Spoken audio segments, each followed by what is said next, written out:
Psikologi pendidikan. Psikologi berasal dari dua kata, yaitu psyche yang berarti jiwa dan logos yang berarti ilmu, berasal dari bahasa Yunani. Jadi, secara harfiah, psikologi ilmu tentang jiwa atau ilmu jiwa. Namun yang dipelajari bukan jiwa manusia, tapi perilaku yang tampak maupun yang tidak tampak. Sedangkan pendidikan, dalam Dictionary of Psychology 1972, pendidikan diartikan sebagai tahapan kegiatan yang bersifat kelembagaan yang dipergunakan untuk menyempurnakan perkembangan individu dalam menguasai pengetahuan, kebiasaan, sikap, dan sebagainya. Pendidikan dapat berlangsung secara informal dan non-formal, di sampingnya secara formal.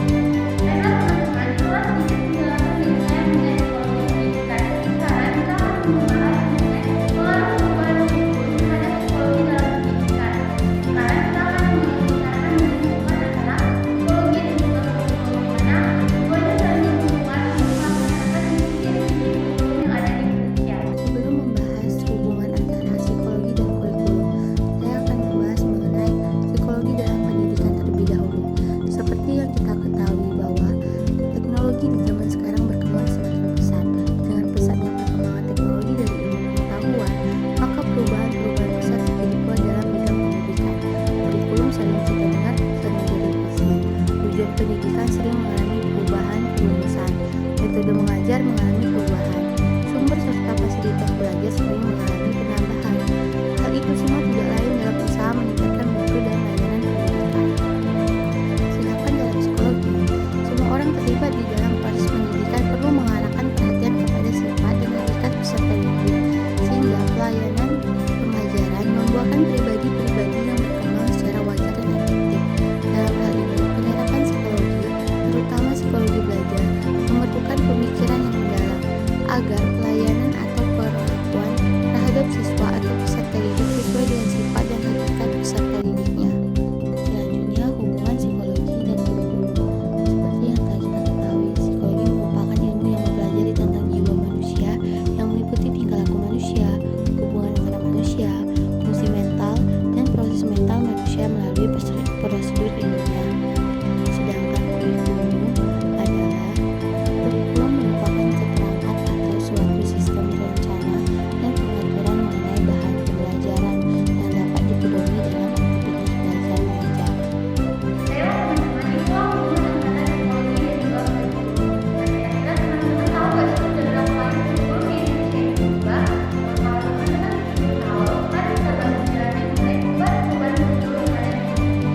Baiklah, sekarang saatnya membahas mengenai kurikulum yang ada di Indonesia.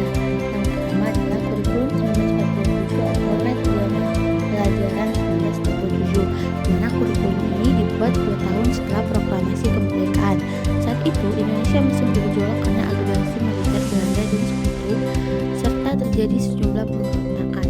Kurikulum 1947 tidak menekankan pendidikan pikiran, melainkan hanya pendidikan watak, kesadaran bernegara dan bermasyarakat. Kurikulum itu baru bisa dilaksanakan pada 1990 setelah Republik Indonesia menekankan kesepakatan dengan Kerajaan Belanda yang dikenal dengan Kompresi Meja Bundar pada 2 November 1949 dan mulai berkelanjutan pada 27 Desember 1949. Selanjutnya adalah kurikulum 1952 atau Rencana Pelajaran Terurai 1952, di mana dalam kurikulum 1952 diatur tentang topik pembahasan di setiap mata pelajaran yang dihubungkan dengan kehidupan masyarakat sehari-hari. Selain itu, kurikulum juga mengatur satu orang guru hanya mengajar satu mata pelajaran, di mana pemerintah menerapkan kurikulum baru yang merupakan penyempurnaan kurikulum 1947. Yang ketiga adalah kurikulum 1964 atau Rencana Pendidikan 1964. Kurikulum 1964 dirancang dengan tujuan memupuk pengetahuan akademik pada jenjang sekolah dasar. Selain itu, konsep pembelajaran menitik beratkan pada pengembangan moral, kecerdasan, emosional atau artistik, keprigelan atau keterampilan, dan jasmani atau disebut pancawardhana. Dalam penerapan kurikulum itu, proses pembelajaran dilakukan secara aktif, kreatif, dan produktif. Berdasarkan hal itu, pemerintah menetapkan hari Sabtu adalah hari cerita, yakni memberi kebebasan bagi siswa berlatih sebagai kegiatan sesuai dengan minat dan bakatnya. Selanjutnya adalah kurikulum 1968.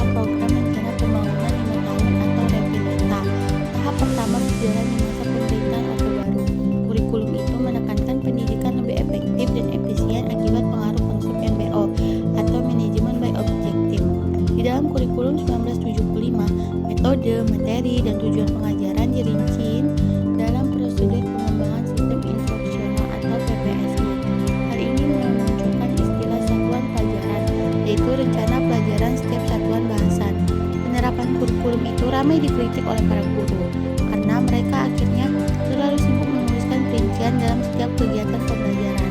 Pada kurikulum itu, nama pembelajaran ilmu alam dan ilmu hayat diubah menjadi ilmu pengetahuan alam, sedangkan pelajaran ilmu aljabar dan ilmu ukur menjadi mata pelajaran matematika. Yang keenam adalah kurikulum 1984. Perubahan kurikulum di Indonesia terjadi lagi pada tahun 1984. Di dalam kurikulum itu dikenal dengan konsep pembelajaran cara belajar siswa aktif (CBSA). Kurikulum 1984 dibuat karena kurikulum sebelumnya dinilai lambat dalam merespon kemajuan di kalangan masyarakat. Di dalam kurikulum itu juga ditambahkan mata pelajaran Pendidikan Sejarah Perjuangan Bangsa atau PSPB. Selain itu, kurikulum 1984 juga membagi mata pelajaran siswa SMA menjadi program inti dan program pilihan sesuai minat dan bakat. Yang ketujuh adalah kurikulum 1994 dan suplemen kurikulum 1999, di mana keduanya dibuat dari hasil kombinasi kurikulum 1975 dan 1984. Akan tetapi, penerapan kurikulum itu dihujani kritikan oleh kalangan praktisi pendidik hingga orang tua pelajar, sebab dalam materi pembelajaran dinilai terlalu berat dan padat. Karena selain materi umum dinilai berat, dalam kurikulum ini juga ditambahkan materi muatan lokal seperti bahasa daerah, kesenian, daerah, dan lain-lain. Pada 1994 juga terjadi perubahan pembagian waktu pembelajaran dari semester ke 1 bulan, di mana dalam satu bulan terbagi menjadi 3 dalam 1 tahun. Juga pada tahun 1990 terjadi perubahan dari sekolah menengah pertama menjadi sekolah lanjutan tingkat pertama, kemudian dari SMA menjadi SMU, sekolah menengah umum. Terdapat juga pergantian penjurusan pada SMA, di mana dibagi menjadi 3 program, yakni IPA, IPS, dan Bahasa, dan mata pelajaran PSPB dihapuskan pada kurikulum ini. Yang ke-8 adalah kurikulum berbasis kompetensi KBK 2004. Pada 2004, kurikulum di Indonesia kembali diganti menjadi KBK sebagai pengganti kurikulum 1994. Kurikulum ini menitik beratkan pada kompetensi 3 unsur pokok, yaitu penilaian kompetensi sesuai sertifikasi, indikator-indikator evaluasi untuk menentukan keberhasilan pencapaian kompetensi, dan pengembangan pembelajaran bagi peserta didik dan tenaga pengajar. Pada kurikulum ini, peserta didik diharapkan mencari sumber pembelajaran lain yang memenuhi syarat edukasi dan tidak terlalu terpaku kepada guru sebagai sumber belajar. Pada kurikulum 2004, pemerintah kembali mengubah SLTP menjadi SMP dan SMU kembali menjadi SMA. Yang ke-9, kurikulum tingkat satuan pendidikan KTSP 2006. Kurikulum itu diterapkan sejak pemberlakuan Undang-Undang Nomor 20 Tahun 2003 tentang Sistem Pendidikan Nasional yang kemudian dijabarkan dalam Peraturan Pemerintah Nomor 10 Tahun 2003. Meski kurikulum itu hampir sama dengan KBK 2004, tetapi prinsip penyusunan menggunakan konsep desentralisasi pada sistem pendidikan. Pemerintah hanya menetapkan standar kompetensi dan kompetensi dasar, lalu guru diminta mengembangkan silabus dan penilaian sesuai kondisi sekolah dan peserta didik di daerah masing-masing. Yang ke-10 adalah kurikulum 2013 atau K13. Kurikulum 2013 diterapkan oleh pemerintah untuk melanjutkan kurikulum 2006 yaitu KTSP. Pada tahun ajaran 2013-2014, tepatnya sekitar pertengahan tahun 2013, kurikulum K13 diterapkan secara terbatas pada sekolah perintis, yakni pada kelas 1 dan kelas 4 untuk tingkat sekolah dasar, kelas 7 untuk SMP, dan kelas 10 untuk jenjang SMA dan SMK.